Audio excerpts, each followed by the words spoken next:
la chante, toi qui connais tous les secrets du royaume qui veille sur les océans de Merinkiel.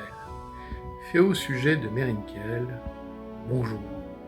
Et nous voici de retour après ces grosses chaleurs pour le 8e épisode des Chroniques de Merinkiel.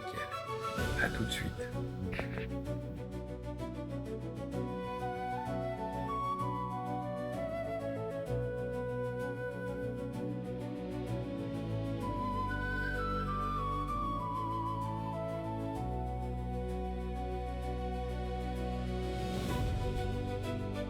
Alors, ce 8e chapitre et épisode de la saga des Chevaucheurs du Vent, tout commence finalement, puisque c'est le départ par une trappe dérobée des trois princes qui sont envoyés vers une quête qui va décider lequel d'entre eux succédera à Elumangar et assurera l'avenir du royaume qui est en proie, je vous le rappelle, si vous ne l'avez pas oublié, à deux puissants ennemis, un trône déchu qui a pris la forme du dragon des enfers, Ahriman, et le serpent des nuées qui déchaîne toute une armée de spectres et qui pour l'heure a envoyé un ange noir.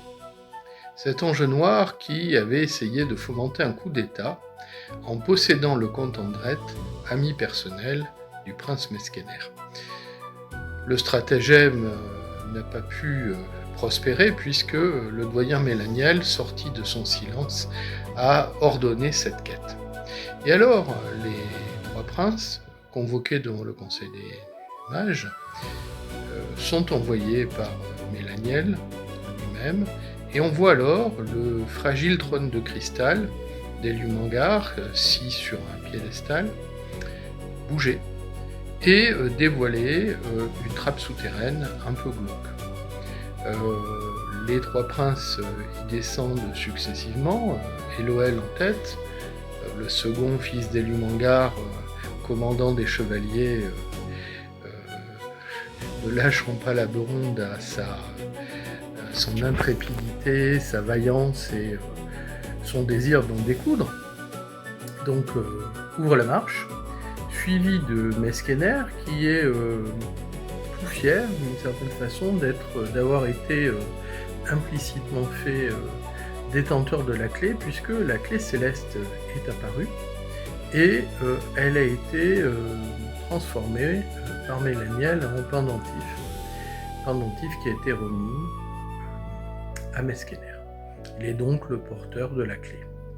Et Ravengard suit à la fois arraché durement à la féerie du bois des saules, et puis tout secoué par le deuil de son père qui vient d'apprendre.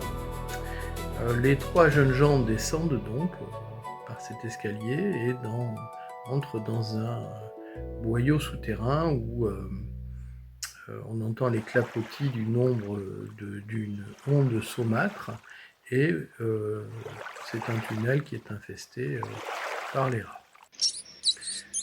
Alors que les trois princes sont descendus et que la trappe se referme doucement, les 9 mages sortent par les portes dont ils sont les gardiens, puisque la salle du dôme d'émeraude est, comporte 9 portes d'entrée, dont chacun des 9 mages est le gardien.